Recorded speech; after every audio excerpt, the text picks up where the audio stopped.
Alright, hello friends, welcome to यार YouTube channel. मेरा नाम है आयुष राठी और यार ये हमारा ट्रिक्स एंड चीट कोड्स का एक और नया एपिसोड है जिसमें मैं आपके सामने क्वेश्चंस लेने वाला हूं जेईई मेन के प्रीवियस ईयर क्वेश्चंस। और जेईई मेन के प्रीवियस ईयर के क्वेश्चंस में मैं आपको दिखाऊंगा किस तरीके से हम लोग ट्रिक्स एंड चीट कोड्स लगा सकते हैं, जाली जुगाड़ टेक्निक से हम लोग किस तरीके से क्वेश्चंस को सॉल्व कर सकते हैं। एग्जाम में यार कई बार आपसे सीधे तरीके से क्वेश्चन सॉल्व नहीं होगा, वहां पर आपको टेढ़े तरीके से जो है क्वेश्चंस को उड़ाना पड़ेगा। वही सारी चीजें मैं आप लोगों को इस वीडियो के अंदर में सिखाने वाला हूं। तो जल्दी से इस वीडियो को लाइक करके चैनल को सब्सक्राइब करके यार स्क्वाड का हिस्सा बन जाओ। उम्मीद करते हैं कि आपको ये वीडियो पसंद आएगी।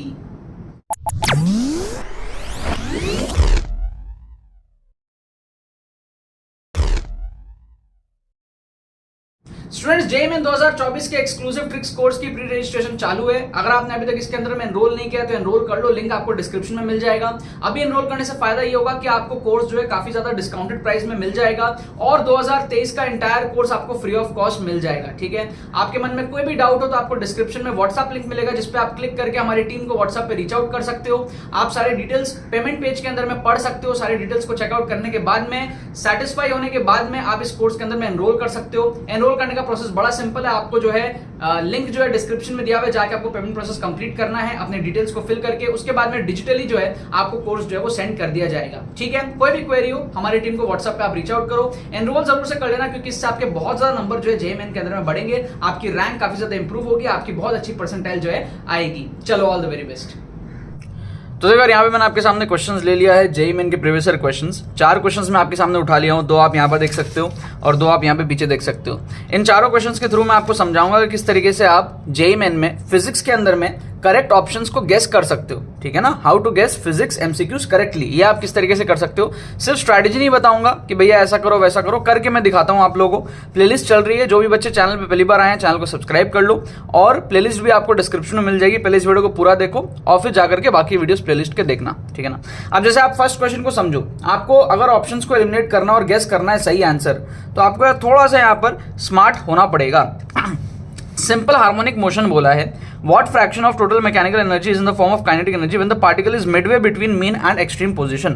तो मैं आपको यार देखो बिना सॉल्व के कैसे आप गेस कर सकते हो ये मैं आपको समझाऊंगा। आपको सिर्फ विजुलाइज करना है। विजुलाइज करने के लिए मैं आपके लिए 3 केसेस लूंगा आपके सामने, case A, case B and case C. ठीक है, केस ए में मैं क्या करने वाला हूं, पहली चीज तो मैं आपको बता दूं, मैं टोटल एनर्जी ठीक है मैं 10 कंसिडर कर रहा हूं, जस्ट एक रैंडम नंबर 10 कंसिडर कर रहा हूं। ठीक है, अब मेरे पास में क्या है, तीनों केसेस में मैं सिंपल हार्मोनिक मोशन को आपको जो है ऑब्जर्व कराना चाहता हूं। ठीक है, बॉल यहां पे है और इस तरीके से मोशन कर रहा है, बॉल यहां पे है इस तरीके से मोशन कर रहा है। ये हमारा क्या है, एक्सट्रीम पोजीशन है, ये हमारा मीन पोजीशन है और ये हमारा बीच का पोजीशन है, मिडवे।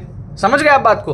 तो बेसिकली हो क्या रहा है, इस तरीके से मोशन चल रहा है, ऐसे ऐसे ऐसे ऐसे ऐसे ऐसे ऐसे मोशन चल रहा है। तो होता क्या है, बीच में काइनेटिक एनर्जी ज्यादा रहती है और पोटेंशियल एनर्जी 0 रहती है। के मैक्स रहता है, के जो है वो अपने मैक्स पे रहता है और पोटेंशियल एनर्जी 0 हो जाता है, सबको पता है। यहाँ पे क्या होता है, बॉडी रुक जाता है और फिर टर्न ले लेता है, तो के पूरा 0 हो जाता है और जो भी एनर्जी है वो पूरा पोटेंशियल एनर्जी मैक्स में कन्वर्ट हो जाता है और बीच में दोनों का मिक्सचर रहता है। ठीक है, अब देखो क्या है, पहला केस क्या है, मैं आपको कहता हूं कि काइनेटिक एनर्जी यहां पर 10 है और पोटेंशियल एनर्जी 0 है। काइनेटिक एनर्जी यहां पर 5 है और पोटेंशियल एनर्जी 5 है और काइनेटिक एनर्जी यहां पे 0 है और पोटेंशियल एनर्जी 10 है। ये केस, क्या ये केस आपको लगता है होगा? दूसरा केस, काइनेटिक एनर्जी यहां पे 10 है, पोटेंशियल एनर्जी 0 है, काइनेटिक एनर्जी 10 0,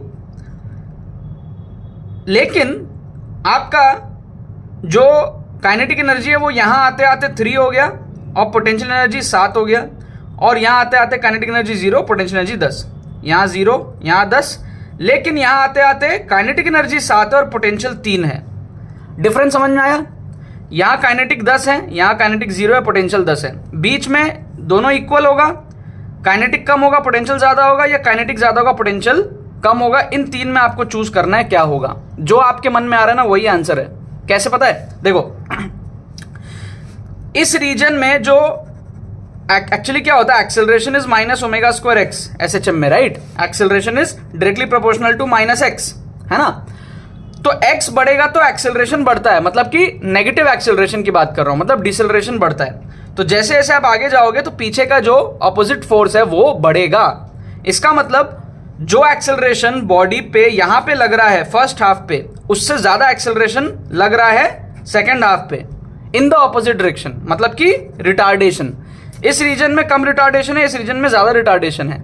इसका मतलब कि जो बॉडी का काइनेटिक एनर्जी घटेगा इस रीजन में वो कम घटेगा और इस रीजन में बहुत ज्यादा घटेगा। ठीक है, तो इस रीजन में ज्यादा घटेगा तो वो ऑप्शन सी में हो रहा है, केस सी में हो रहा है, क्योंकि 10 से 7 सिर्फ 3 घटा, फिर 7 से 0 7 घटा। समझ गए? इस रीजन में कम रिटार्डेशन होगा, इस रीजन में ज्यादा रिटार्डेशन होगा, ऑप्शन सी करेक्ट होगा। इसका मतलब मैं आपको बस यही फील कराना चाहता हूं कि मिडवे में जो काइनेटिक एनर्जी रहेगी वो 50% से ज्यादा रहेगी, बस इतना ही मैं फील करा रहा हूं आपको। ठीक है, अब आप ऑप्शंस देख लो 50% से ज्यादा कौन कौन से ऑप्शंस है। पहला ऑप्शन हाफ कट गया, दूसरा ऑप्शन 3/4 50% से ज्यादा है, तीसरा ऑप्शन 1/3 50% से कम है, चौथा ऑप्शन 1/4 50% से कम है। सिर्फ एक ही ऑप्शन है हमारे पास में जो कि 50% से आपका ज्यादा है। तो काइनेटिक एनर्जी है ना, टोटल एनर्जी का कितना फ्रैक्शन काइनेटिक एनर्जी के फॉर्म में रहेगा मिडवे में, 50% से ज्यादा रहेगा। वही मेरे को आपको फील कराना था। तो विजुअलाइजेशन के बेस पे हमने सॉल्व कर लिया, हमको एक्चुअल में सॉल्व करने की जरूरत ही नहीं है। अब आप सेकंड क्वेश्चन देखो। फोर्स है 40I 10J acts on a body of 5 kg. If the body starts from rest, position vector at time t 10 second will be. Simple सा आंसर दो मेरे को। फोर्स x में ज्यादा है फोर्स y से, x कॉम्पोनेंट 40 है, y कॉम्पोनेंट 10 है, ज्यादा है ना? तो मेरे को सिंपल सा आंसर दो। इनिशियल वेलोसिटी भी कोई नहीं है, बॉडी रेस्ट पे है, तो एक्सेलरेशन x का ऑब्वियसली ज्यादा, एक्सेलरेशन y का, और इनिशियल दोनों सेम सिचुएशन में था। तो सिंपल सी बात है, sx will be greater than sy, common sense है। तो इसका मतलब जो पोजीशन वेक्टर होगा x का वो y से ज्यादा होगा 10 सेकंड बाद, ऑब्वियस सी बात है। तो इसका मतलब आप अगर यहां पर देखोगे तो सारे ऑप्शंस आपके एलिमिनेट हो जाएंगे। ध्यान से देखो, इक्वल तो होगा नहीं, तो इक्वल के दो ऑप्शन वैसे ही गए, 400 के गए, 400 400 इक्वल, और ये 100 100 इक्वल। इक्वल तो होगा नहीं क्योंकि एक्सेलरेशन सेम थोड़ी है xy में। अच्छा, पहला ऑप्शन में आपको x कम दिखा रहा है, y ज्यादा दिखा रहा है, तो ये भी नहीं होगा। तीसरा ऑप्शन सही है क्योंकि इसमें क्या आपका x ज्यादा है y कम है, 400 है x और सिर्फ 100 है y, तो ये आपका सही आंसर निकल जाएगा। तो विदाउट सॉल्विंग आप किस तरीके से गेस कर सकते हो फिजिक्स के एमसीक्यूज को करेक्टली, ये मैं आपको यहाँ पे सिखा रहा हूँ, कोई नहीं सिखाएगा। ठीक है, ध्यान से देखो, चैनल को भी सब्सक्राइब करो, ऐसे वीडियोस आते रहेंगे। इस क्वेश्चन को देखो, आपको और मजा आएगा। A balloon was moving upwards with a uniform velocity of 10. An object of finite mass is dropped from the balloon when it was at a height 75 from the ground level. The height of the balloon from the ground when object strikes the ground was. अभी देखो finite मास बोल रहा है ना, तो technically मास का value दिया नहीं है।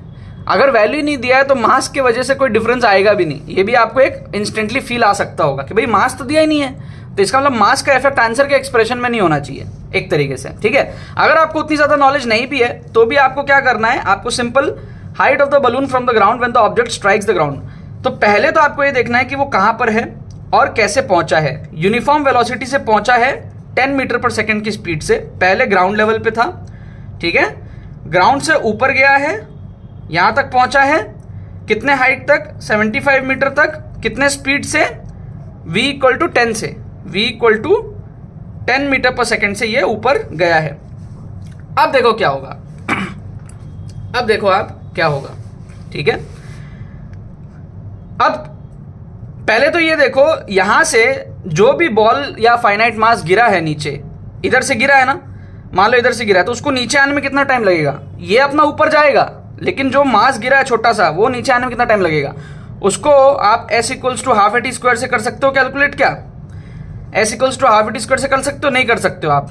आपको इसको करना पड़ेगा, आपको इसको करना पड़ेगा s = ut + ½ से, क्योंकि इनिशियल वेलोसिटी 0 थोड़ी है, इनिशियल वेलोसिटी ऊपर की तरफ थी उसकी। s की वैल्यू 75 लो नीचे की तरफ, ut आप ले लो ऊपर की तरफ 10, है ना, मतलब कि -10t ले लो आप, प्लस ½ को आप 5t² ले लो। समझ गए आप बात को क्या कह रहा हूं मैं? 75 नीचे, नीचे मैंने पॉजिटिव कंसिडर कर लिया, ऊपर मैंने नेगेटिव ले लिया। इनिशियल वेलोसिटी ऊपर थी -10 × t प्लस ½ × 10, 5 लिया करो डायरेक्टली 5t²। इसको सॉल्व करो एक बार, तो ये आएगा आपका t² - 2t = 15, ऐसा कुछ आएगा, है ना। 15, T square minus 2t equals to 15।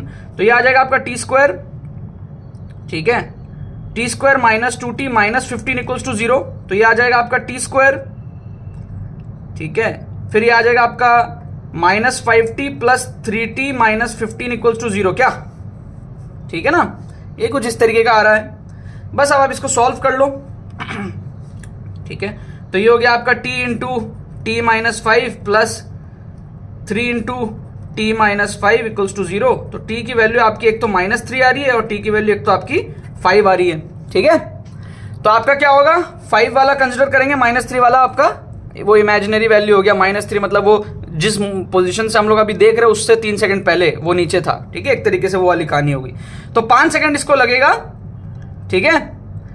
2 time क्यों आता है, एक -3 मतलब कि हम लोग इस पोजीशन को t इक्वल टू 0 कंसिडर किया ना, उसके 3 सेकंड पहले वो शायद अगर मतलब उस मोशन को कंसिडर करें तो वो 3 सेकंड पहले मतलब उसमें आप छोड़ दो, ठीक है। आप ये समझो कि जब ये यहाँ पे हुआ है तो थोड़ा सा ऊपर जाएगा क्योंकि इनिशियल वेलोसिटी ऊपर है, फिर वो नीचे आएगा, टोटल 5 सेकंड उसको लगेंगे।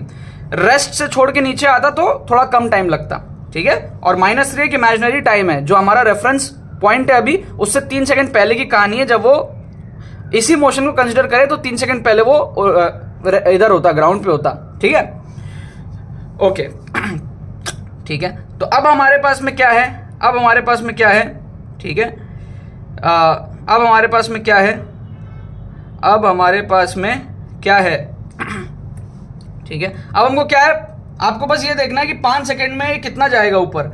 5 सेकंड में ये distance equals to speed into time, v equal to 10 है और टाइम हमारे पास में 5 है, 50 हो जाएगा। तो पहले 75 पे था, अभी 50 और चला जाएगा।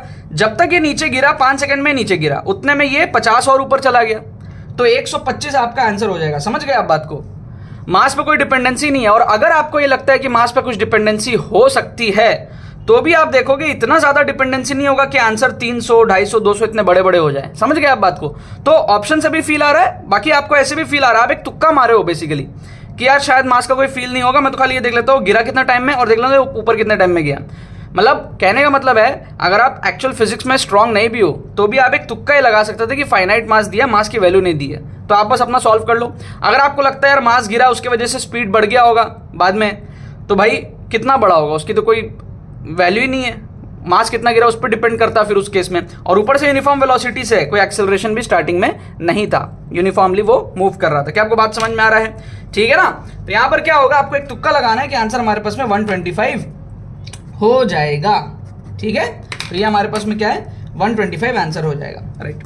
अब आ जाओ हम लोग देखते हैं यार लास्ट क्वेश्चन को। तो इसमें मैं क्या जुगाड़ लगाऊंगा, n की वैल्यू 1 लेट कर लूंगा। ये जो n है ना, इसकी वैल्यू मैं 1 लेट कर लूंगा, ठीक है। तो इससे क्या होगा, मैं क्या करता हूं, चालाकी से x वेक्टर ले लेता हूं इधर, y वेक्टर ले लेता हूं मैं इधर, ठीक है। और मैं क्या कर लेता हूं, जो x प्लस वाई है ये दोनों 90 डिग्री पे, ठीक है। तो x प्लस वाई मेरा 45 डिग्री पे आ जाएगा। ये मेरा x प्लस वाई वेक्टर हो गया, ठीक है, ये x वेक्टर, ये y वेक्टर। और x माइनस वाई पीछे हो जाएगा, समझ गए ना, माइनस वाई वेक्टर पीछे हो जाएगा तो x माइनस वाई वेक्टर इधर आ जाएगा, x माइनस वाई वेक्टर। तो आपको पता है सिंपल है, मैं मैग्नीट्यूड सेम रख रहा हूं। जैसे कि मान लो इसको अगर मैं 10 रखा तो इसको भी 10 रख रहा हूं, तो आपको पता है x प्लस वाई इधर आ जाएगा और x माइनस वाई नीचे वाला डायगोनल हो जाएगा, ठीक है। इस तरीके से यहां बना रहा हूं, ऐसे ऐसे ऐसे, इसको मैं 10 रख रहा हूं, इसको 10 रख रहा हूं, तो ये -10 हो जाएगा, समझ रहे हो। मतलब -10 नहीं, मैग्नीट्यूड 10 है लेकिन नीचे डायरेक्शन में। ये x प्लस वाई हो जाएगा, ये x माइनस वाई हो जाएगा, ये 45 डिग्री पे, ये भी 45 डिग्री पे, तो ये दोनों 90 डिग्री पे, समझ गए। तो इसका मतलब क्या हो रहा है कि मेरा क्या हो रहा है, मैंने आंसर को पहले लेट कर लिया। क्या आंसर लेट किया, angle between x and y, जो कि ऑलरेडी 90 डिग्री मैंने लेट किया है।